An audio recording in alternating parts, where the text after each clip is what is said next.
discussion.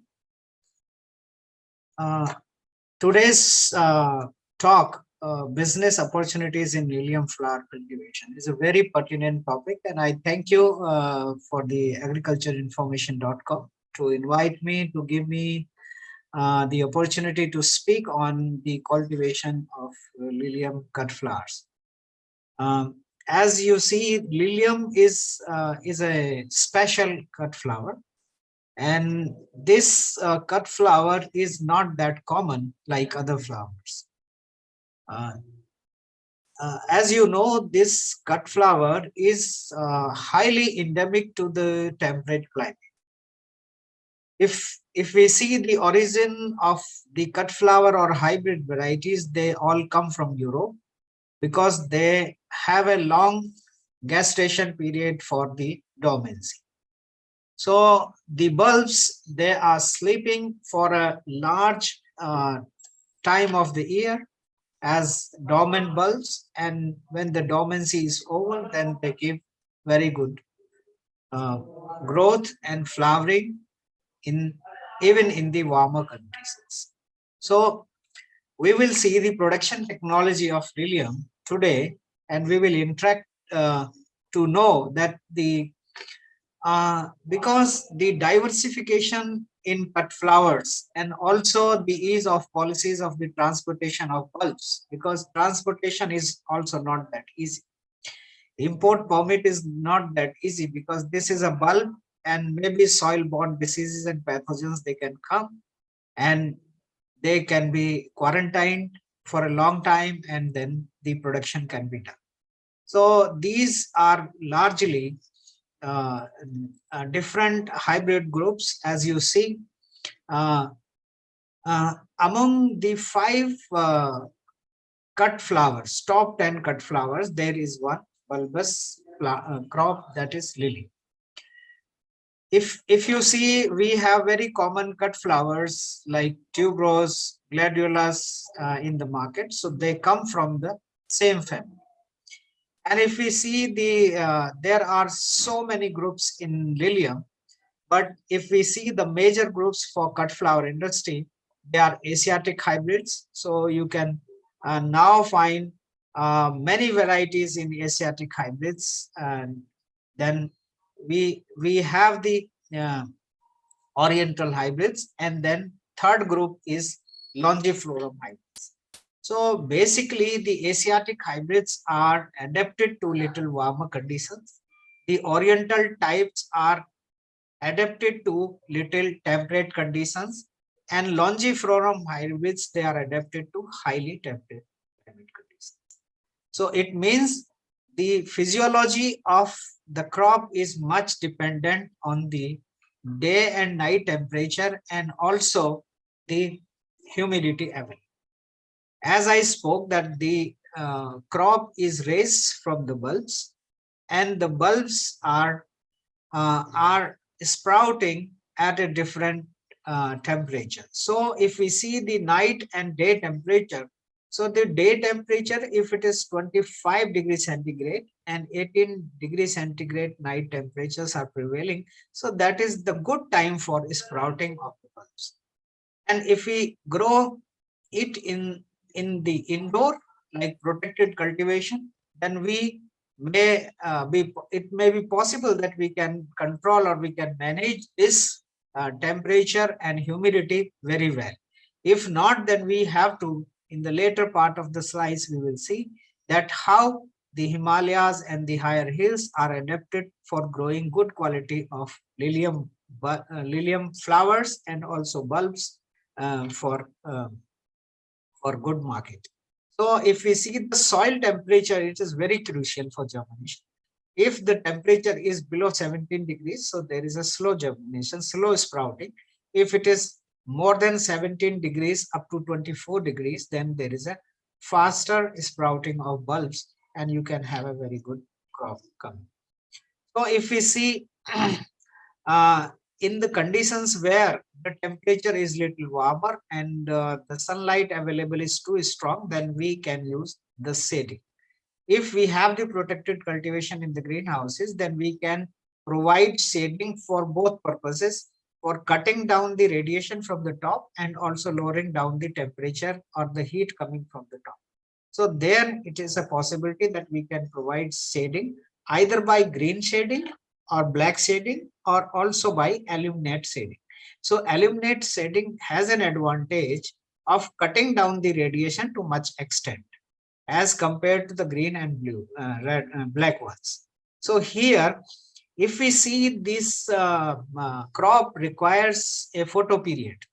So not less than 12 to 14 hours photo period is required. If there is a less than 12 hours photo period available in as day length, then an additional light can be given. So if we give additional light for 2 to 3 hours or sometimes 4 to 6 hours, then approximately at the rate of 20,000 lux, which comes around 150 micromole, 160 micromole per second. So that light is very crucial for vegetative growth. So this is why we use it additional lighting. If the growth is slow, then we will not have lengthy stems, which is a requirement for the market. So as you see, if we grow in the plains, in the greenhouses where naturally ventilated greenhouses are there, so you will see there are Asiatic varieties like Stargazer and Light. So they do grow very well, but the requirement of the cut stem is little lesser. So here the soil, if we grow in the soil, then soil pH and the reaction is very much important, and also the condition of the soil. If there is a light soil, if then it's good. This if you see that there are salts in the soil, then we can reclaim the soil, and also we can provide humic acid to incorporate the good amount of organic matter in the soil. So this is very important. So if there is a sandy loam soil, we can also improve the soil by mixing some sand or some peat or humus, so that we can. If we grow in the soilless conditions, then a mixture of coco peat, perlite, and vermiculite. So remember, the coco peat is a very good medium to grow lily cut flowers. Or this, if this is added with 5:1:1 ratio. So 5 parts coco peat, 1 part vermiculite, and 1 part vermiculite. So then there would be additional retention of the moisture and nutrients, uh, even when the deficiency of irrigation is there, or if we do not want to irrigate every time and then. So in the soilless media, of course, the irrigation pattern is like every day a little amount of irrigation would come, and only the required amount of moisture would be maintained in the root zone. And this is a shallow rooted crop. So here it has to be understood that the over watering is also bad, and underwatering is also bad, because the roots will get desiccated and again new roots will come. So till then there is a growth retardation taking place. And any point of time, if there is a growth retardation taking place in lilium crop, then the buds which are traveling on the stem but they are underdeveloped, they can abort anytime. So that's why we see uh, lot of stems without flower, which we call blind shoots. So it is very common in lilium, because that is only because the plant, when it sprouts from the bulbs, there is a bud formation always taking place, but this bud has to travel along the shoot till the growth is complete. So if you see the growth taking place, so there is a rosette kind of apex where the bud is always traveling with the stem. And if there is any stress for either by temperature or by excess watering or by less of irrigation water, so this stress can create abortion of buds. So that's why we see blind shoots when our crop is mature. So maybe 10 to 15% blind shoots they become common because the crop is under stress. Otherwise, also 1 to 3% blind shoots, they usually come maybe because of the high density of the crop, or also because of the stress prevailing. So here, if we see how to plant the bulbs, so if this is the crop is in the greenhouse or any protected shade netting or any conditions, then the depth of sowing is very important. So planting bulbs at a certain depth is very important, because what the bulb you are planting is a mother bulb, and the plant will sprout out of it. So the new bulb will form along with the sprouted plants to support on the top of this mother bulb. So the depth is very important. So it is to be noted whether it is in the greenhouse or open field, or in soil or without soil, or in crates or trays, growing trays, then 5 to 6 inches. That means 12 centimeter to 15 centimeter of the depth should be maintained. Otherwise, you will have a bad quality bulb or low quality bulb, or your plant will easily lose down. It will not have a support to stand so far, and then you may get the weak stems. So the care should be taken that the bulbs can be planted at sufficient depth. So this is wherever you plant, so depth is very important. Then you can grow this crop, lilium crop, by scales also, and by sprouted rhizome or the portions you can separate. Normally, it is followed to multiply the stock, to multiply the mother bulbs for the next season. So this is a practice commonly at lower temperature in the hills, as you see here. People are professionally, they grow seeds, crop for seeds, not for cut flowers, because usually if you use the scales and smaller size of bulbs, so number of plants you can multiply so many, but you will not get a cut flower in the first year and second year.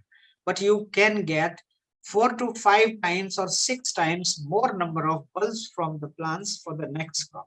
So gradually you can have the crop in subsequent years by maintaining the mother bulb production system in the greenhouse. So in open fields also. So as we see, and the farmers, they grow crop for cut flowers, and usually they are tended to take uh, the bulbs from the same crop. So if you are growing a crop in the plains, uh, then you have to see the time frame. So after harvesting of the cut flowers, you should have at least 45 to 50 days of low temperature. So low temperature means that the temperature less than 15 degrees, if it is prevailing, that would be good for bulb formation. And they should later, they after 45 to 60 days, the plants can be desiccated after you harvest the flowers, and at least 6 to 8 inches of the stalk with green leaves should be retained to get a good bulb. So we will discuss in the later slides. Here, if we say the fertigation, so fertigation is very important in case of lilium. Here we are sure that for the vegetative growth we need more of nitrogen and potassium. So potassium is the nutrient which makes the plant sturdy to stand further without any supports. But if even if you have the planting density to that level, that the planting density is 64, which is normal, uh, 64 bulbs per square meter area, then you have to be give the crop a nylon supported net. So nylon support net will go along with the stem and will not allow the plants to fall to the sides. So they can be supported with the iron hoops. You can see very well that the iron hoops can support the crop uh, against the lodging.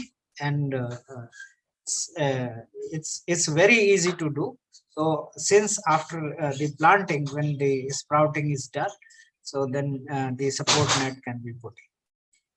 So if we see the plant support is now you can do with the nylon ropes also, and also a thread material, cotton thread material is coming. So that can be also it. So similarly, when the crop is growing, you have to follow the plant protection. Though when you introduce the crop, it is first time being grown, so hardly any disease comes. But if you keep growing the same crop in the same greenhouse or polyhouse, then there is an accumulation of pathogens over the time, and you need to take care of. So there may be several problems, but you have to, either you have to sterilize the soil before planting, or you should have the new soil or new soilless medium. Then you can overcome almost 90% of these problems. But even then, if there are infestation with the different fungi and bacterial pathogens, then you can use the uh, different chemical measurements. But if you sterilize the soil uh, well before planting, then it would be a very good control. So if you see in use of copper hydroxide is very effective, hydrogen peroxide is very effective, silver nanoperoxide is also very effective measurements to sterilize the soil against many soil-borne diseases and pathogens. Here, if you can see, the off-season cultivation can also be done in the plains using the shading net, even in the months of April, May, and June. If you have the already bulbs which are acclimatized. So here we need to know that the gestation time is if 65 to 70 days for cut flower. Though the quality may not be as good, but if the flower comes in the off season, so they get 3 to 4 times more price in the market. So this can also be taken, but this is the cost as compared to the polyhouse and greenhouses. This cost may be lesser, but and in because of off season, you can fetch good price out of the market. So like this is Easter lily. We will see the next slides in the presentation that the Easter lily is very happy when the temperature is very low. If we try to go in the summer with the shading net, so this is almost impossible. Some only few flowers of good quality they will come, and the number of buds you can see, instead of 5, you can see only one bud is coming. So if you want to grow crop for multiplication of bulbs, then it can be taken, because the vegetative growth is very nice and the bulb formation is very good, but the flower quality may not be as good. So here there is a point to advise to the farmers or to the people. Those who grow a crop for cut flowers can be timely grown crop, and you aim only cut flowers or good cut flowers, but not the bulbs. If you aim to produce the bulbs or mother bulbs for the next year, then you can not aim at cut flower. So this is very important. If you are planting in the plains, the care has to be taken that the bulb and the cut flower crop, same crop for bulbs and cut flower cannot be taken at one point of time. So some diseases, they also do come, and it's not uh, if we say there are chances when your polyhouses and greenhouses are already infested with so many problems, then they would surely come. Otherwise, if you follow the sanitization protocol, gap protocol, so hardly you will have issue. Only when there is 100% moisture or near around 100% moisture, then some powdery mildew, downy mildew, and this botrytis, leaf scorch, they can come, but you can avoid opening the ventilation. As I spoke in the beginning, that 70% ventilation is required after the bud comes and till the flowering. So after the buds emerges, then that stage is very vulnerable for. Care should be taken that the humidity should not exceed 60% by. So that's why the at least 70% ventilation should be open in the greenhouses. So now we come to the post harvest. So post-harvest handling is just before. If you do not have a direct market, then you should cut the stems and store in the buckets, and also the flowers until they are sold. They can be stored at 4 degrees centigrade, or sometimes if there is a long time to be marketed, that at least 1.5 degrees centigrade temperature. And some self-life rejuvenant can be put like silver thiosulfate, or some guard life like TOG20 solution for increasing the self-life after harvest. So these can be experimented to store, and also on the basis that how much self-life is there according to the varieties. Or so these bunches of 5 and 10, it depends on the season and also the varieties. Like if you have uh, varieties like oriental types or hybrid longiflorum types, then you have to be 5 per bunch, and they should be sleeved so that the bulb uh, this flower buds, they can't be damaged before.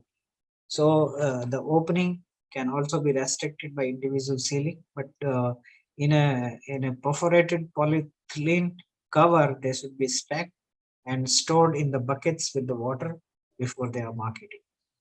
So as I discussed that the this if the bulbs are acclimatized already, and the dormancy is over. So some farmers, they do not get the dormancy over bulbs. So bulbs, they still have dormancy because they take time to germinate. If they are already acclimatized bulbs, so they will not take much time. Either you grow in the buckets, or in the crates, or in the other containers, so they can be a very happy crop.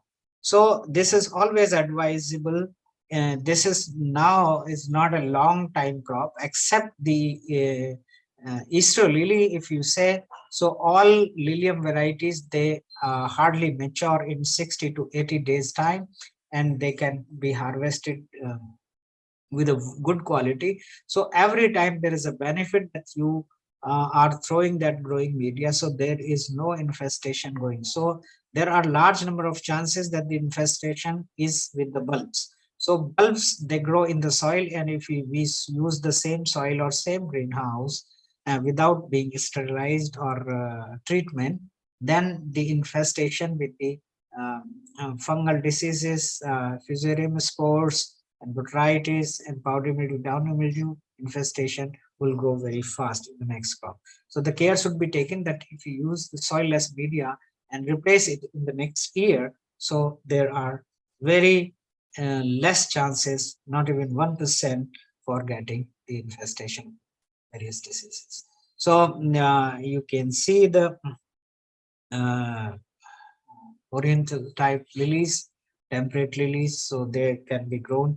And as I spoke, that the 64 plants per square meter can be stacked even for the good quality. So if you see the right hand sides, if the density is going high, so now some shoots you can see blind, and they may not be as good as flowering. So if you follow the planting density very properly, like 48 plants per square meter, or according to the size of it, so they can be a very good and profitable cropping uh, in the greenhouse. So this is now you can see they can easily be removed, and also the whatever are the daughter bulbs can be the trays can be shifted at low temperature to get this bulbs mature and in a longer time to have a good quality. So if this is the crop in NCR Delhi, so you would be very happy to note that the timing schedule is very important. So this crop was planted somewhere in the October second week, and the harvesting was done exactly in December. Right from 60 to 65 days, so the harvesting was done. And because changing the greenhouse every year for the crop is a very good remedy of it. So because every time you grow the crop, so if you are using soil as a media, so the layer of the micronutrients or the other nutrients, they deplete very fast, because it's a very vigorous crop, and this very um, exorbitantly taking the all nutrients. So that's very good that if you take the alternate cropping in alternate years and grow the crop. So this is the same greenhouse, naturally ventilated, no cooling, no heating system, but only one crop can be planted.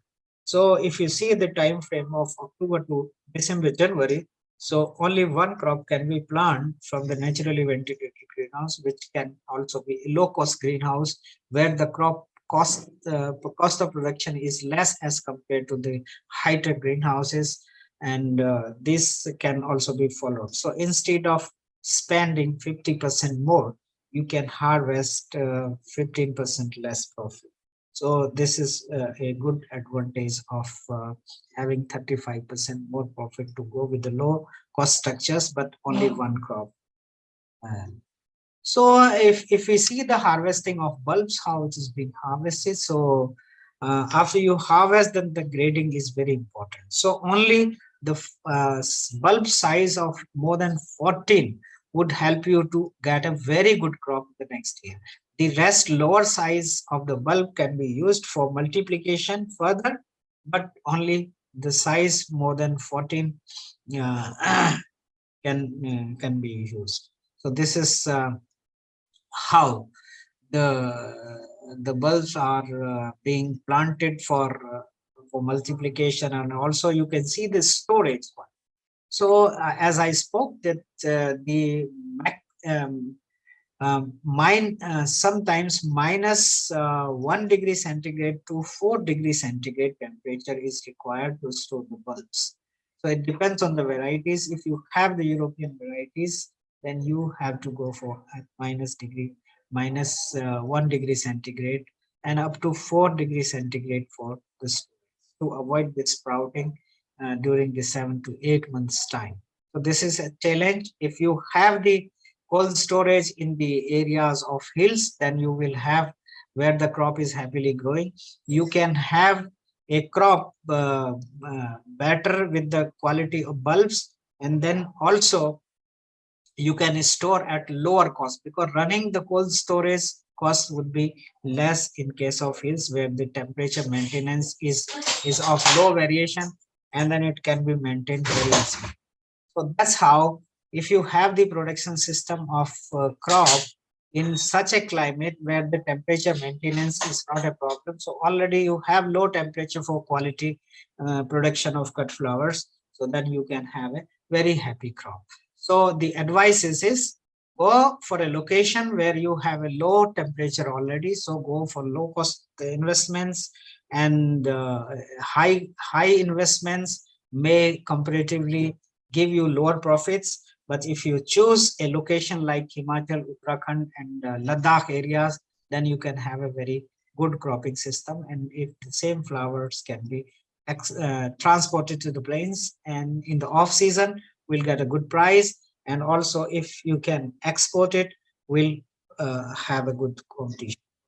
So thank you very much. If you have the further any other queries, so you can ask me in the email box. So mail is also given.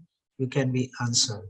So thank you very much. Thank you all. Thank you, Dr. Mam Singh, for a very detailed presentation. Now we'll take up the questions. In the meantime, can you stop sharing the screen so that we can see your full video?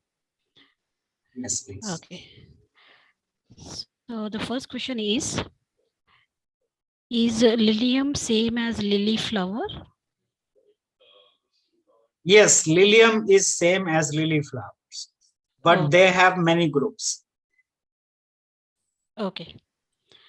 And the next question is, where in India now are the best farms growing this flower? Yeah, we have the best farms in Bangalore, in near around Bangalore. We also have in NCR. We also have in Uttarakhand near Haldwani. Okay. So I'll move to the next question now. Yeah, please. Typically for commercial scale farms, what is the minimum viable size of the farm? Yeah, for if you are planning for the export, at least 2.5 hectare farming you should have to do, Okay. and that is And most profitable one. okay. And the next question is it grown in open field or under greenhouses?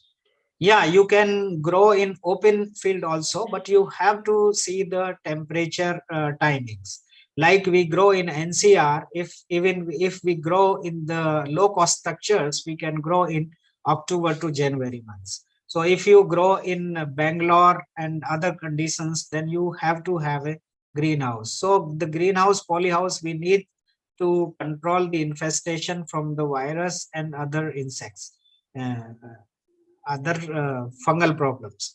But if we want to grow it in open, we have to move to the hilly areas where the infestation is not existing. Okay. And next question is, where to get the best planting materials for this flower in India? Yeah, now there are so many firms importing the bulbs. So all good bulbs, all Dutch varieties, they are imported uh, in India. So in Delhi, in Bangalore, in Pune, there are many firms which are importing. So you can normally now get a bulb for 15 rupees. Earlier it was too costly, but now one bulb can be purchased for 15 rupees in India. Okay. And next question is, can this flower be grown around Bangalore? Yes, Bangalore is a very happy climate. Okay. And next question is, do you provide any consultancy or guidance for growing this on a commercial scale? Yes, we are a government institute. We are a government department. For last 25 years, we are working on the production technology of cut flowers. So we are always associated with the large number of farmers in hills, in NCR, and also at remote places. So we guide them often on for various reasons. Production technology, for disease and pest control, for marketing, and also for post harvest measures. So it is always there. We are a government department, so any farmers is any person growing professionally, going for export, is most welcome to have an interaction and having the guidance.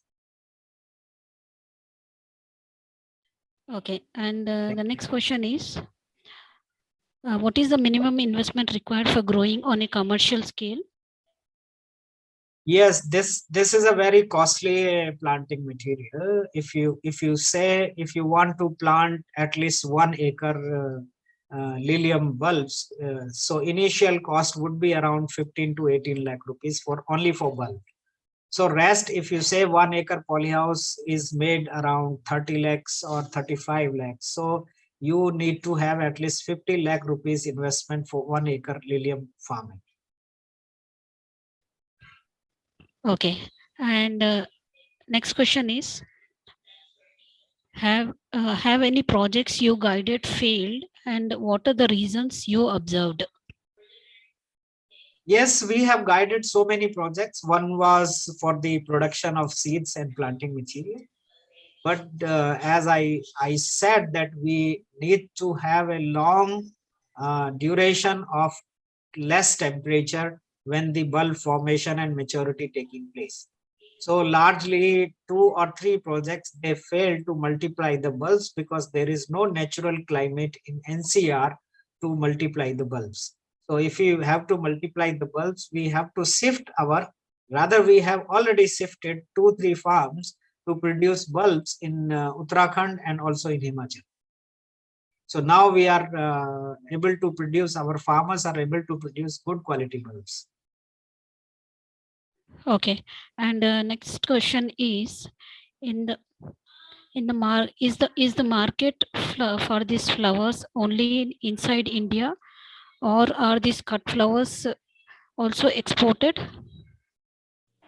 Yes, because this is not every, this flower is not for everyone. This is very costly. So if you see in the season of high demand, so one cut stem goes nearly 200 rupees for one stem. And if there is less demand in the market, there is too much of competition from the sellers, too much quantity is coming in the market, so hardly it is sold for 50 rupees or 60 rupees a step. So even then there is a production, there is a profit margin to the farmer. So if anybody is planning to grow lilium on large scale, either he has to go for export of flowers. Now there is a big market in Dubai also. So there is an auction market in Dubai. And of course, we have a very good demand overseas from our lilium cut flowers. But our domestic demand is already very high. So you can see the last season price was almost 200 to 300 rupees a cut stem in the market. So if you see the wholesale market, even at the half price, is very highly profitable.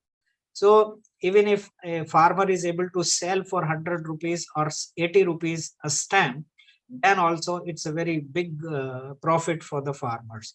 So rather our domestic requirement is already very high. We are not able to meet the requirement. So some flower is also coming from Thailand and other countries. Okay, I'll go to next question now. Other than lilium, what are the other cut flowers do you provide consultancy and guidance for? Yeah, we are already working for gerbera, for roses, for chrysanthemum, and also for hybrid marigolds. So we are already doing, which are now fetching a very good price for them. Okay. And next question. A few years ago, commercial floriculture created a lot of losses due to expensive imported greenhouses, etc. How is it now? Yes, now there is a upscaling going on in India only. So now the cost have already come down. So now, and the government is also facilitating the 50% subsidy to the farmers. So now the criteria has come up that the required specifications are met at reasonable cost to allow the farmers to go for protected cultivation. So now, if a high-tech greenhouse is made, so only the person who can afford will go. Otherwise, low-cost farming can be suggested a very good module for a common farm. Okay, and the next question is, Dr. Mam Singh, where are you located? Will you be able to guide farmers all over India? Yes, of course, we are located in Delhi, and 9, 10th, and 11, we have a National Farmers Festival or an exhibition. So we are getting every year at least 1.5 lakh farmers, and they are getting free guidance in our center and also at our institute. Okay, let me check if any further questions are left out. Okay. Okay, I don't see any further questions from our participants. So now we have come to end of question round. Agricultureinformation.com likes to thank Dr. Mam Singh for a very detailed presentation and answering all the questions. And we also like to thank all the participants for joining this meeting. The meeting will now be closed. Thank you, ma'am. Thank you, one and all, and have a good time. You're most welcome, sir. You too have a good day.